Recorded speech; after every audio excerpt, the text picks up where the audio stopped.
Hello વિદ્યાર્થી મિત્રો, આપ સૌનું આપની યુટ્યુબ ચેનલ પર હાર્દિક સ્વાગત છે.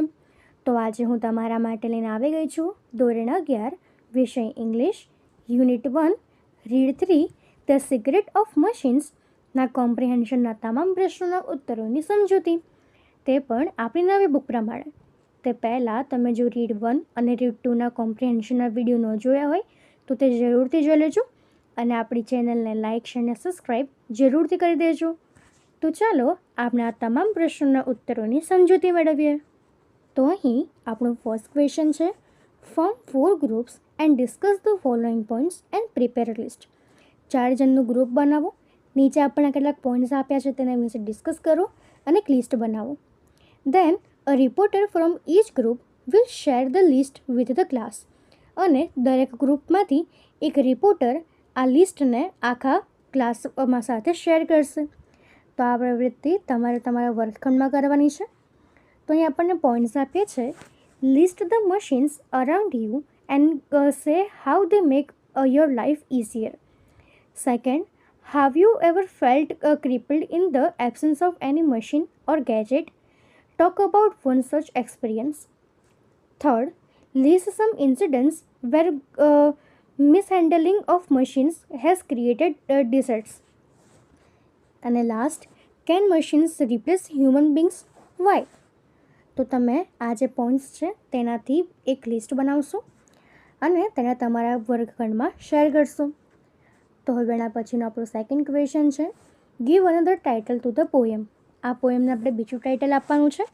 તો તેને આપણે આપી શકીએ કે other titles to the poem are children of human brain, handle us carefully or machines are machines. તો હવે એના પછીનો આપણો થર્ડ ક્વેશ્ચન છે, write the stanza number against the theme of each stanza. અહીં આપણને જે દરેક સ્ટેન્ઝા છે તેના પરથી થીમ આપી છે, તો આપણે તેની સામે સ્ટેન્ઝાનો નંબર લખવાનો છે. તો આપણને ફર્સ્ટ થીમ આપી છે ઓરિજિન, તો તે થશે આપણું ફર્સ્ટ સ્ટેન્ઝા. પછી છે ટ્રીટમેન્ટ ધે નીડ, તો તે થશે સેકન્ડ સ્ટેન્ઝા. એના પછી છે હાઉ ધે સર્વ, તો તે થશે આપણું થર્ડ સ્ટેન્ઝા. અને નો ઇમોશન્સ નો રિગ્રેટ્સ, તો તે થશે ફોર્થ સ્ટેન્ઝા. તો આપણે આ પ્રમાણે થીમ પરથી જે સ્ટેન્ઝા છે તેના નંબર લખી શકીએ. એના પછીનો આપણો ફોર્થ ક્વેશ્ચન છે કે answer the following questions in 2 or 3 sentences each. અહીં નીચે આપણને કેટલાક ક્વેશ્ચન્સ આપ્યા છે, તેના 2 કે 3 વાક્યોમાં જવાબ લખવાના છે. તો આપણો ફર્સ્ટ ક્વેશ્ચન છે, what is the law of machines? Answer, machines work for us day and night, but they do not understand what is the truth and what is the lie. They do not have feelings. They cannot love, pity, or forgive. If we make a mistake in handling them, we are sure to die. This is the law by which they live. એના પછીનો second question છે, why do the machines consider themselves transitory? Answer, machines will keep on working till you keep on fluffing their requirements. In addition to that, they wear out after a certain period of time. After all, they are products or children of human brain. Their life is not so long or permanent. Thus, machines consider themselves transitory. તો હવે એના પછી આપણો third question છે, what can machines do? Answers, machines are all powerful on the earth. They can pull on wheel, push, lift and drive. They can print, plug, weave, heat and give light. They can run, race and swim and fly and dive. They can see, hear, count, read and write. Thus, they can do everything that man wants them to do. એના પછીનો fourth question છે, how do machines serve us? Answer, machine serves us round the clock. They do almost every job for human beings. They keep on working until their humble requirements are fulfilled.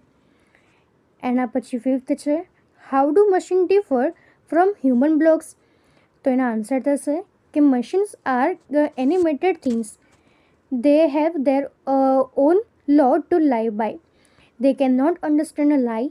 They do not have feelings. They cannot love, pity, or forgive. If you make a mistake in handling them, you are sure to die. તો એના પછીનો હવે આપણો 5th question છે કે given below is the list of some lines in the poem. Read the poem carefully and find the matching lines.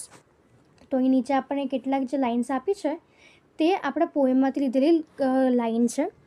તો તેને ધ્યાનપૂર્વક વાંચો અને તેને લાઇન સાથે મેચ કરો.